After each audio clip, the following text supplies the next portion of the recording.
علیکم دوستو، welcome to CSS preparation for you کے اندر آج ہم جو مزید ایک دلچسپ اور اچھا ٹاپک لے کر آئے ہیں جو ہے گورنمنٹ آف انڈیا ایکٹ 1935۔ اب گورنمنٹ آف انڈیا ایکٹ کا 1935 کے ایکٹ کو ہم پڑھیں گے۔ اس کے بعد ہم جو اس کا پہلا ایکٹ تھا 1919 کا جو ایکٹ تھا وہ ہم پڑھیں گے، لیکن ابھی اس کو ہم تھوڑا دیکھ لیتے ہیں کہ 1935 کا گورنمنٹ کا کیا ایکٹ تھا۔ تو دوستوں، گورنمنٹ آف انڈیا ایکٹ 1935 میں برطانوی پارلیمنٹ سے منظوری کے بعد جب شاہ برطانیہ کی طرف سے بھی منظور کر دیا گیا تو یہ 24 جولائی 1935 کو نافذ ہو گیا، لیکن صحیح معنوں میں اس کا نفاذ اگر نفاذ کی بات کریں تو یہ 1 اپریل 1937 کو ہوا۔ اس قانون کا مختصر جائزہ درج ذیل ہے۔ وفاق کے بارے میں ہم پڑھیں گے کہ اس کا وفاق کیا کہتا ہے۔ وفاق میں گورنر جنرل کا عہدہ انتہائی اہمیت کا حامل تھا، یعنی وفاق کے اندر گورنر جنرل کا عہدہ بڑا اہمیت کا حامل ہوتا ہے۔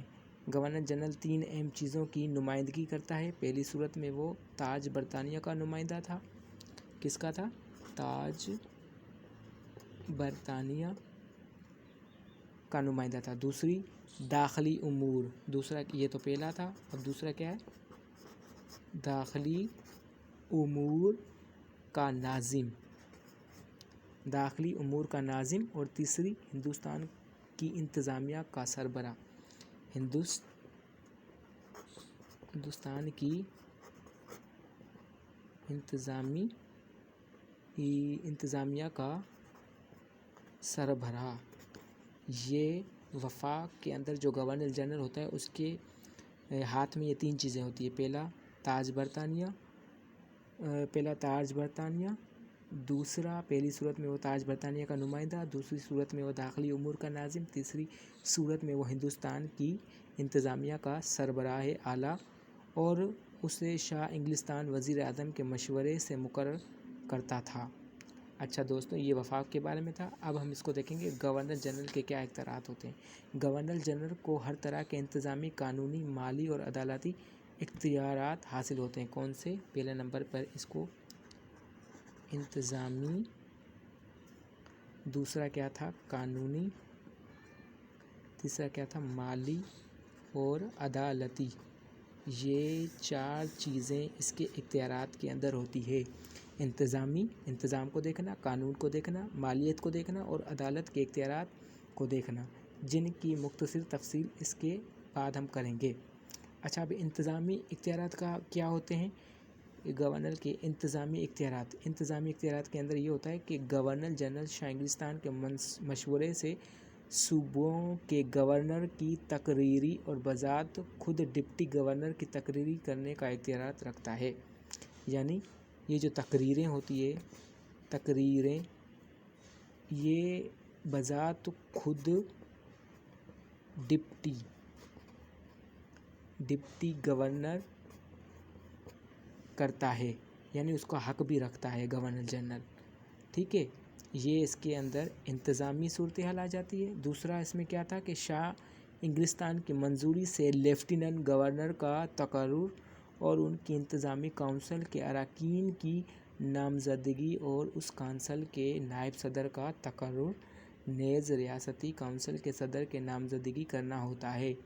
یعنی یہ انتظامی اختیارات بتائے جاتے ہیں گورنمنٹ آف انڈیا ایکٹ کے۔ اور اس کے اندر کیا ہے کہ مرکزی متفنہ کے صدر کے انتخاب کی منظوری ہوتی ہے اس کے اندر۔ چوتھا اس میں پوائنٹ کیا ہے؟ چوتھا اس کے اندر یہ بتایا جاتا ہے کہ انتظامی کونسل کے فیصلوں کو رد کرنے کا اختیارات جب وہ دیکھے کہ ملک کی سالمیت اور مفاد خطرے میں ہیں، یہ بھی اس کو حق ہوتا ہے۔ اور دوسرا ہے مقننہ کو جس وقت چاہے طلب کرنے کا اختیار اور حسب ضرورت ملتوی اور منسوخ کرنے کی وسیع اختیارات اس کے ہاتھ میں ہوتے ہیں۔ اور دوستوں، اس کے علاوہ جو چھٹا ہے، مجرموں کو سزا معاف کرنا۔ گورنر جنرل کے اختیارات کے اندر، انتظامی اختیارات کے اندر یہ ہوتا ہے کہ یہ جتنے بھی جو مجرم ہوتے ہیں ان کی جو سزا ہوتی ہے اس کو معاف کرنے کا حق بھی یہ رکھتا ہے۔ دوسرا امور خارجہ، یعنی خارجہ پالیسی جو ہوتی ہے اور سیاست جیسے اہم محکمے براہ راست اس کی تحویل میں تھے، یعنی امور خارجہ اور ریاستی محکمے وہ سب اس کی تحویل میں ہوتے ہیں۔ انشاءاللہ اس کے باقی جو اور بھی اختیارات ہیں، جیسے یہ میں نے انتظامی اختیارات آپ کو بتا دیے، باقی اس کے مزید جو ٹاپک ہے وہ ہم نیکسٹ ویڈیو میں آپ کے لیے بنائیں گے۔ تب تک آپ اس چیز کو سمجھیے، اور انشاءاللہ باقی جو نیکسٹ ٹاپک ہے وہ نیکسٹ ویڈیو میں۔ امید کرتا ہوں آپ لوگ اس ٹاپک کو بہت اچھے سے سمجھ گئے ہوں گے۔ شکریہ۔